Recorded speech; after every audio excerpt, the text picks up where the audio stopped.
बिहार की जनता को बिहार का बेटा और लोकतांत्रिक आवाज का राष्ट्रीय संयोजक रजनीश सिंह तोमर का प्रेम भरा नमस्कार।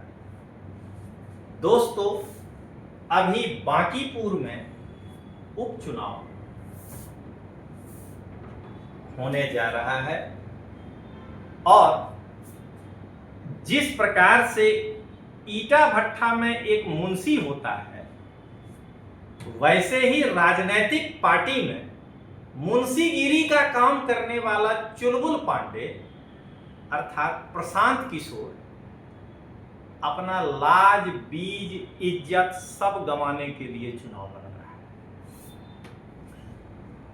कोई भी राजनीतिक पंडित किसी भी आधार पर यह स्वीकार करने को तैयार नहीं है कि प्रशांत किशोर चुनाव जीत सकता है।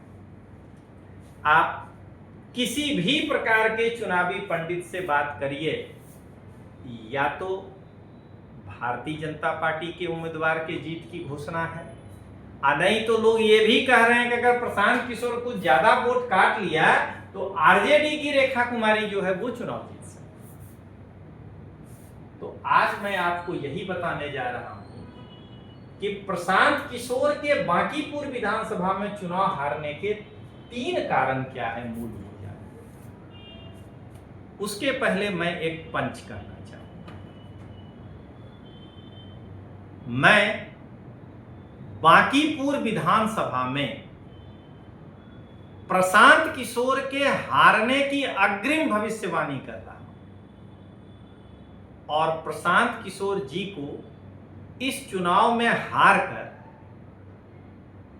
पुनः अपने पुराने ईटा भट्टा में मुंशीगिरी का जैसे लोग काम करते हैं, राजनीतिक ईटा भट्टा में मुंशीगिरी का काम करने के लिए हार्दिक शुभकामना दे रहे हैं।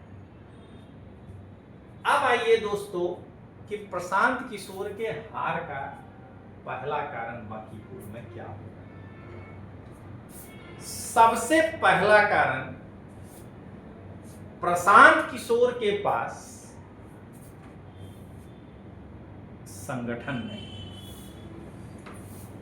भाड़े पर आप बाहर से लोगों को बुला करके गली में पर्चा बांट करके सोशल मीडिया में माहौल बना सकते हैं, लेकिन प्रशांत किशोर के पास जमीनी कार्यकर्ता नहीं।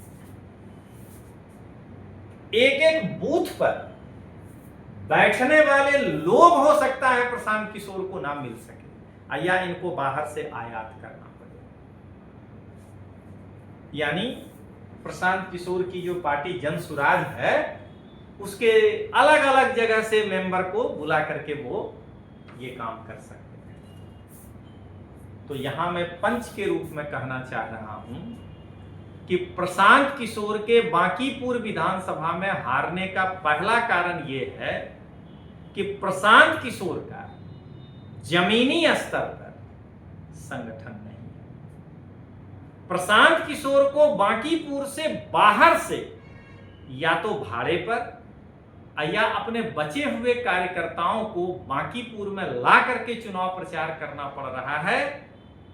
हो सकता है कि चुनाव के दिन बूथ पर बैठने वाला आदमी प्रशांत किशोर को लोकल नहीं मिल पाए या बाहर से लोगों को मंगा करके ये मैनेजमेंट करना पड़े। ये हार का पहला कारण है। मैं जातिगत संरचना में कहीं नहीं जा रहा हूं। दूसरा, प्रशांत किशोर के हार का दूसरा कारण प्रशांत किशोर खुद है। अगर बिहार विधानसभा चुनाव में 2025 के दौरान प्रशांत किशोर चुनाव लड़ा होता, हार गया होता, तो भी आज लोगों को यह पता होता कि अच्छा, इस चुनाव में प्रशांत किशोर को इतनी सीटें मिली, ये इतना वोट मिला। जिस वक्त बंद मुट्ठी लाख का था, उस वक्त प्रशांत किशोर भगोड़ा साबित हो गया। तो बांकीपुर की जनता को यही लगेगा कि इस व्यक्ति के दिमाग में राजनीतिक स्थिरता नहीं है, कब कौन सा डिसीजन ले ले ये कहना मुश्किल है। ऐसे लोगों को विधायक बना के मैं क्या करूं। और इसको यदि पंच के रूप में समझा जाए तो जरा इसको समझिएगा प्रशांत किशोर के बांकीपुर विधानसभा में हारने का दूसरा कारण प्रशांत किशोर स्वयं है।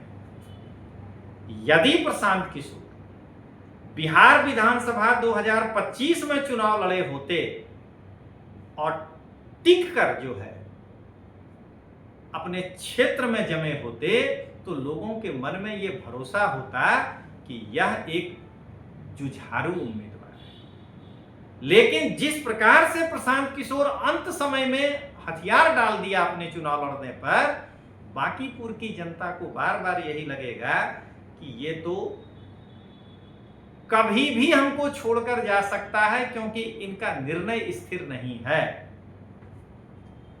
अब आइए दोस्तों, प्रशांत किशोर के हारने का तीसरा कारण मैं बताता हूं। प्रशांत किशोर के पुराने उम्मीदवार को उस क्षेत्र में खाली 7,700 वोट आया और बीजेपी के उम्मीदवार नितिन नवीन जी को 93,000 वोट आया। आप जानते हैं कि चुनाव में लोग जातिगत आधार पर वोट करते हैं, कैडर के आधार पर वोट करते हैं। हम आरएसएस से संबंध रखते हैं, इसलिए भी बीजेपी को वोट करेंगे।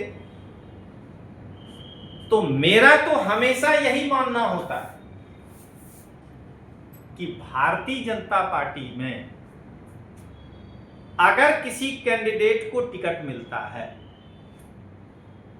कहीं भी दक्षिण भारत को छोड़कर, तो वह कैंडिडेट 40 से 50,000 वोट से अपना चुनाव की शुरुआत ही करता है और उसके बाद उस कैंडिडेट के प्रतिभा उस इलाके में पकड़ के आधार पे उसको 10-20,000 वोट मिल जाता है। और नितिन नवीन जी जैसे हों तो 40,000 मिल जाता है। इसी प्रकार जो आरजेडी का कोर वोटर है वो इस बार पहले से असमंजस में है कि तेजस्वी को दें कि तेज प्रताप को वोट दें। उसका तीसरा चॉइस प्रशांत किशोर कैसे हो सकता है?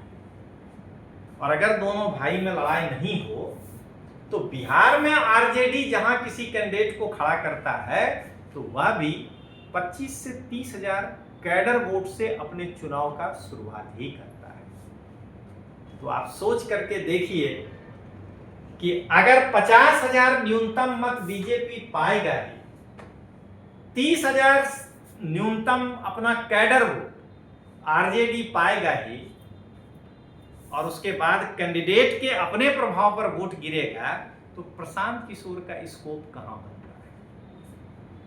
तो इसको एक पंच के रूप में समझिए। दक्षिण भारत को छोड़कर बीजेपी का जिन राज्यों में प्रभाव है वहां बीजेपी का कैंडिडेट बीजेपी के 50,000 कैडर वोट से अपने चुनाव की शुरुआत करता है। वहीं बिहार में आरजेडी का उम्मीदवार 30,000 कैडर वोट से अपने कैरियर की शुरुआत करता है।